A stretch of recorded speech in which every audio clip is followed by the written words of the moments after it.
Maligayang pagbabalik po sa inyo sa channel, 100 taong malusog. Mga kababayan, ano ang mangyayari kung isang simpleng gawain lamang araw-araw ay makakatulong na gawing matalas pa ang memorya ninyo? Hindi na malabo ang isip, at parang muling magigising ang inyong diwa. Naranasan na ba ninyo ito? May salitang nasa dulo na ng dila pero habang pilit na naaalala ay lalong hindi lumalabas. O katatapos lang pakinggan ang pangalan ng isang tao, ilang segundo pa lang ay nakalimutan na. O minsan kayo ay papasok sa isang silid sa sarili ninyong bahay, biglang titigil sa pintuan, blanko ang utak, hindi maalala kung ano ang gagawin doon. Ang maliliit na pagkalito sa memorya ay nakakainis. Sa paglipas ng panahon, nagdudulot ito ng isang hindi komportableng pag-aalala. Baka ba naghina na ang memorya ko? Kung kayo ay nakararamdam ng ganito, alamin po ninyo na hindi kayo nag-iisa. At ang pinakamahalaga kong sasabihin mula sa simula, hindi ito dapat tanggapin ninyo ng walang pag-aalinlangan. Maraming tao ang iniisip na habang tumatanda ay lalong nagiging malabo ang memorya at wala nang magagawa. Pero paano kung sabihin ko sa inyo na hindi ganap na totoo iyon? Paano kung may ehersisyo na tumatagal lamang ng 60 segundo, batay sa prinsipyo ng neuroscience, na makakagising sa inyong memorya simula ngayon? Manatili po kayo sa akin dahil gagabay ako sa inyo hakbang-hakbang kung paano ito gawin. At kasabay nito ipapaliwanag kung bakit ang tila simpleng ehersisyo na ito ay makakagawa ng kapansin-pansing epekto sa utak. Ako po si Dr. Manuel Reyes, espesyalista sa neurology. Sa maraming taon ng pagsasagawa, lagi akong nabighani sa kahangahangang mga lihim ng utak ng tao. Maraming pasyente ang pumunta sa aking klinika na may parehong pag-aalala na malamang ay dahilan din kung bakit ninyo pinapanood ang video na ito ngayon. Sila ay mga nasa edad 60, 70 at higit pa. Mahilig pa rin sila sa buhay, gustong mabuhay ng aktibo. Ngunit biglang naramdaman na parang nagtaksil sa kanila ang kanilang isip. Ikinuwento nila sa akin ang pakiramdam ng malabong isip. Hirap mag-concentrate.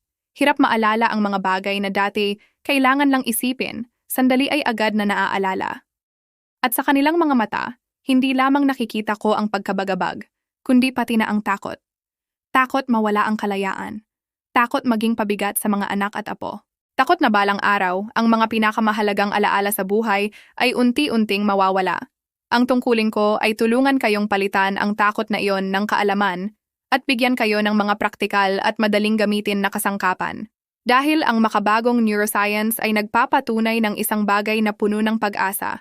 Ang utak natin ay may kakayahang magbago, umangkop at mag-recover sa anumang edad. Ang kakayahang ito ay tinatawag na neuroplasticity. Sa madaling sabi, ang utak ay hindi tulad ng lumang makina na lalong kinakalawang habang ginagamit. Ang utak ay parang hardin. Kung pababayaan natin ang hardin na iyon, lalago ang damo, malalanta ang mga bulaklak. Ngunit kung aalagaan, didiligan, at bibigyan ng tamang sustansya, maaari pa rin itong mamukadkad muli kahit nakaranas na ng maraming taglamig. Ang ibabahagi ko sa inyo ay isang paraan ng pag-aalaga sa hardin para sa utak. Isang pamamaraan na sobrang simple, walang gamot, walang mamahaling kagamitan, at hindi kailangang lumabas pa. Ito ay isang gawaing 60 segundo na maaaring gawin ng sino man habang nakaupo sa upuan. Ito ang uri ng ehersisyo na aking inayos at ginamit sa marami sa aking mga pasyente. At may mga resulta na kahit sila mismo ay hindi muna makapaniwala. Una sa lahat, kailangan nating pag-usapan ang isang nakakapinsalang paniniwala na ang paghina ng memorya ay normal at tiyak na mangyayari kapag tumanda. Paulit-ulit itong ipinapahayag ng lipunan sa mga biro, pelikula at pang-araw-araw na usapan. Unti-unti tinanggap na natin ito bilang katotohanan. Kapag nakalimutan ang susi, sinasabi natin, matanda na kasi. Kapag nakalimutan ang pangalan ng isang tao, iniisip, sa ganitong edad, ganyan talaga. Ngunit mapanganib ang paniniwalang iyon. Hindi lamang dahil hindi ito lubusang tama, kundi dahil nagiging dahilan ito upang sumuko tayo. Kung naniniwala tayong wala nang magagawa, hindi na tayo gagawa. Titigil tayong hamunin ang utak. Titigil tayong matuto ng bago. At nang hindi sinasadya, ginagawa nating mas mabilis ang takot na proseso. Sa ibang salita, sumuko na tayo bago pa man magsimula ang laban. Ngunit ipinapakita sa atin ng agham ang ibang katotohanan. Nagkaroon ako ng pagkakataong pag-aralan ang mga taong tinatawag kong natatanging matatanda na matalas pa rin ang isip. Sila ay nasa edad 80, 70 at higit pa, Ngunit ang isip ay kasing talas pa rin ng nasa edad 50. Ang kanilang sikreto ay hindi lamang swerte o namana.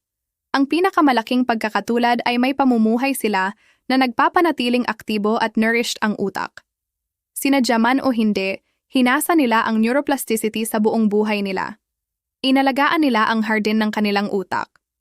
Ang neuroplasticity ay ang kakayahan ng utak na lumikha at muling ayusin ang mga koneksyon. Isipin ninyo ang mga daan sa utak na parang mga trail sa gubat. Kapag natuto kayo ng bago, gumagawa kayo ng bagong daan. Sa bawat ulit na ginagamit, maaari itong maging malaking kalsada. Ang kahanga-hanga ay hindi nawawala ang kakayahang ito kahit tumanda tayo. Nariyan pa rin ito, naghihintay lamang nagisingin.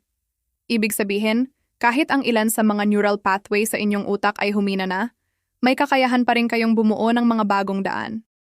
Ang ehersisyo na aking ituturo ay isang maikli, ngunit may layuning kasangkapan para gawin iyon.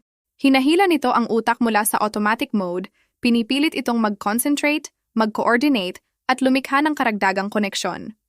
Pinagsasama nito ang isang simpleng galaw ng katawan at isang hamon sa isip. Kapag pinagsama ang dalawa, mas malakas ang epekto kaysa sa paggalaw o pag-iisip lamang. Bago ko ituro sa inyo kung paano gawin, nais kong ikwento sa inyo ang kwento ng isang pasyente. Ipinapakita ng kwentong ito kung gaano kahanga-hanga ang kakayahan ng ating utak. Ito ang kwento ni Mang Thomas. Dumating si Mang Thomas sa aking klinika nang siya ay 78 taong gulang na. Dinala siya ng kanyang anak na si Ate Rosa dahil labis ang pag-aalala nito. Dati si Mang Tomas ay isang karpintero. Siya ay taong may dignidad, mahusay sa kamay, at buong buhay ay ginamit ang kanyang mga kamay at isip upang gumawa ng maganda, matibay, at detalyadong mga bagay. Ngunit sa mga nakaraang panahon, ang kanyang memorya ay nagiging sanhi ng kanyang pagkalito. Sinabi ni Ate Rosa sa akin, "Doktor, parang unti-unting nawawala si Papa. Dati masaya siyang nakikipag-usap, gustong pakinggan ng lahat. Ngayon, sa gitna ng pagsasalita ay bigla siyang titigil dahil nakalimutan kung ano ang sasabihin. Noong isang araw, hindi niya na maalala ang pangalan ng bunsong apo na si Diego. Nakita kong nagtaka ang bata at nahihiya si Papa, masakit sa puso ko." Sandali pa, tiningnan ako ni Mang Tomas at sinabi ang madalas kong naririnig. "Wala naman po, doktor. Matanda na kasi. Hindi na tulad ng dati ang utak ko." Ngunit nakita ko sa likod ng pagtanggap na iyon ang malalim na pagkabigo. Ginugugol niya ang karamihan ng oras sa panonood ng TV. Tumigil na siya sa pagbabasa ng libro dahil hindi na niya masundan ang kwento. Nagsimulang lumiit ang mundo niya. Kaya nagmungkahi ako ng isang kasunduan. Sabi ko, "Mang Tomas, hindi ko hinihingi na maniwala ka sa milagro. Hingin ko lang na bigyan mo ako ng 1 minuto araw-araw. Ituturo ko sa iyo ang isang ehersisyo na mukhang nakakatawa sa una, pero mangako ka sa akin na gagawin mo ito araw-araw sa loob ng 4 na linggo." Tiningnan niya ako ng may pagdududa. "1 minuto lang ba at maaalala ko na ang pangalan ng apo ko?" Tanong niya. Sumagot ako, "Posible. Ang utak ay parang kalamnan. Hindi ginagamit ay humihina. Kung maayos na sinasanay, maaari itong maging mas malakas. Ang ehersisyo na ito ay parang push-up para sa utak. Subukan mo, ano ang mawawala?" Kahit medyo nag-aalangan, pumayag siya.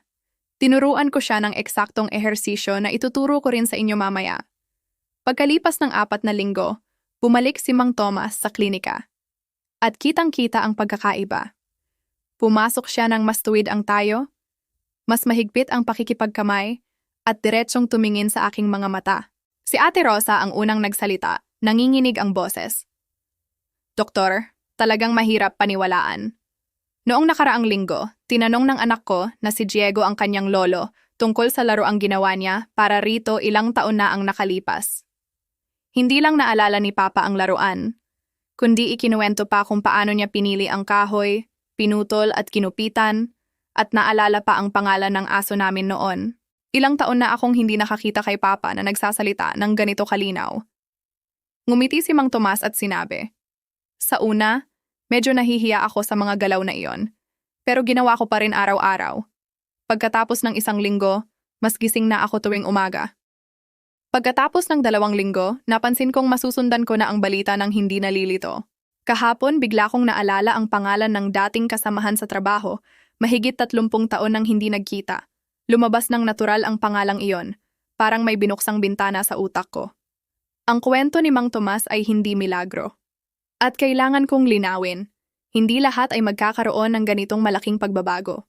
Ngunit ito ay isang tunay na halimbawa ng lakas ng neuroplasticity kapag tama ang pag-activate.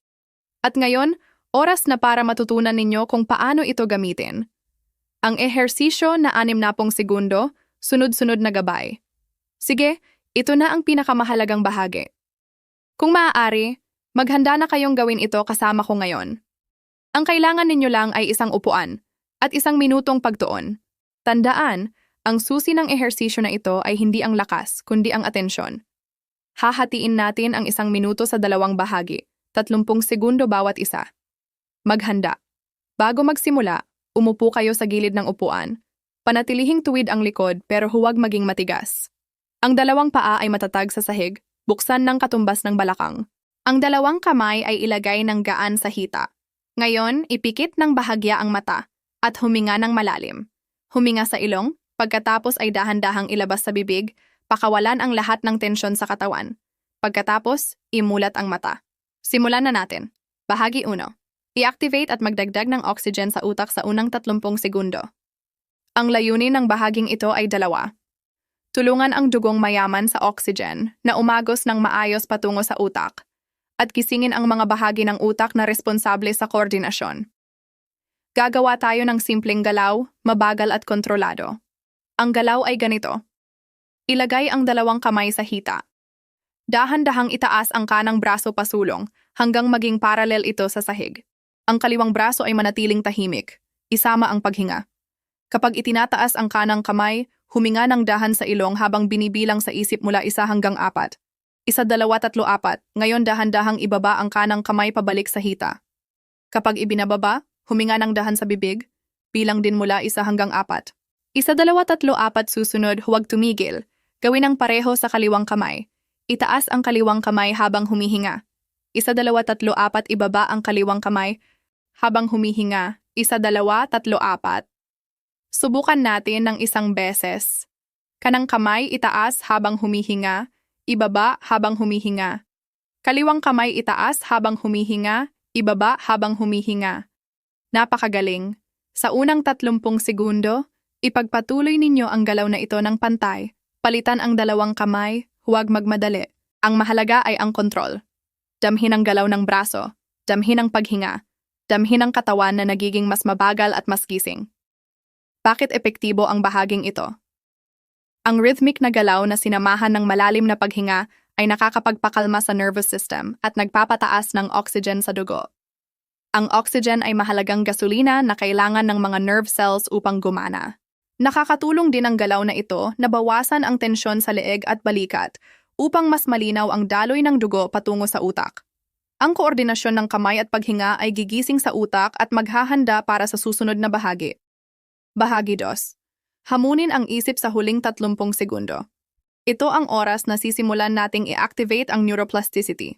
Ipagpatuloy ninyo ang galaw ng kamay at ritmo ng paghinga tulad kanina. Ngunit ngayon, magdagdag tayo ng gawain para sa isip. Ang susi ay gawin ang 2 bagay ng sabay. Ang paggalaw at pag-iisip ng sabay ay magpapalakas sa komunikasyon ng iba't ibang bahagi ng utak. Ang prosesong iyon ang nakakabuo at nagpapalakas ng mga bagong neural connections. Ang gawain sa isip ay ganito. Habang patuloy na itinataas at ibinababa ang kamay at humihinga ng pantay, simulan ninyong banggitin ang mga bagay na kabilang sa iisang grupo. Simulan sa simpleng grupo, halimbawa, mga prutas. Kapag itinataas ang kanang kamay at humihinga, sabihin, mangga. Kapag ibinababa at humihinga, isipin sa utak ang susunod na salita. Kapag itinataas ang kaliwang kamay at humihinga, sabihin, saging. Pagkatapos ay ipagpatuloy, bayabas, durian, mansanas, peras, ubas, papaya, dragon fruit, atis anumang prutas na maalala ninyo sa loob ng 30 segundo. Huwag mag-alala kung biglang maging blanko ang isip. Normal iyon. Patuloy lamang huminga ng pantay, panatilihing mabagal ang galaw, at hintayin ang susunod na salitang lumabas. Ang layunin ay hindi magtakda ng record kung ilan ang naaalala. Ang layunin ay panatilihing aktibo ang utak sa paghahanap habang ang katawan ay nagko-coordinate pa rin. Sa madaling salita, ang buong ehersisyo na 60 segundo ay ganito. Mula segundo 1 hanggang 30, umupo ng tuwid, simulan ang pagtaas ng bawat kamay ng dahan kasama ang paghinga. Tumutok lamang sa galaw at ritmo ng paghinga. Mula segundo 31 hanggang 60, huwag itigil ang galaw, idagdag ang gawain sa isip. Banggitin ang mga bagay sa isang napiling grupo, tulad ng prutas, hanggang matapos ang 1 minuto. Tapos na. 1 minuto lamang. Ngunit maaaring ito ang minutong magsisimula ng pagbabago sa inyong relasyon sa memorya at isip. Bakit epektibo ang kombinasyong ito? Kapag pinilit ninyong iproseso ng utak ang gawain sa galaw at gawain sa pag-iisip ng sabay, kinikilos ninyo ang komunikasyon sa pagitan ng maraming bahagi ng utak. Halimbawa, ang frontal lobe ay tumutulong sa focus. Ang cerebellum ay tumutulong sa koordinasyon ng galaw. Ang temporal lobe ay may kinalaman sa memorya. Kapag magkakasama ang mga bahaging ito, ang utak ay parang isang orkestra na pinatutugtog ang dalawang himig ng sabay. Upang magawa iyon, ang mga musikero sa utak, ibig sabihin ang mga nerve cells, ay dapat matutong mag-coordinate ng mas mabuti. Lumilikha sila ng bagong ritmo, bagong koneksyon. Iyon ang neuroplasticity na gumagana. Paano gawing mas epektibo ang ehersisyo sa paglipas ng panahon? Ang tunay na milagro ay nasa regularidad at unti-unting pagtaas ng hirap. Matalas ang utak ninyo. Kung araw-araw ay pareho lamang ang ginagawa, masasanay ito at magiging hindi na gaanong hamon. Kaya kailangan nating baguhin upang manatiling aktibo ang utak. Unang linggo, simulan sa simpleng grupo. Pumili ng tiyak at madaling alalahanin. Ngayon ay prutas. Bukas ay hayop. Sa susunod ay mga gamit sa bahay. Pagkatapos damit, pagkain, kulay, puno, 2 linggo, hanapin ang salita ayon sa letra. Taasan ng kaunti ang hirap. Pumili kayo ng 1 letra. Pagkatapos ay banggitin ang maraming salitang nagsisimula sa letra na iyon. Halimbawa, sa letra B, maaari ninyong sabihin bangko, banyo, biskwit, bayabas, bolpen, bulaklak, baka, mais. Pinipilit nito ang utak na maghanap sa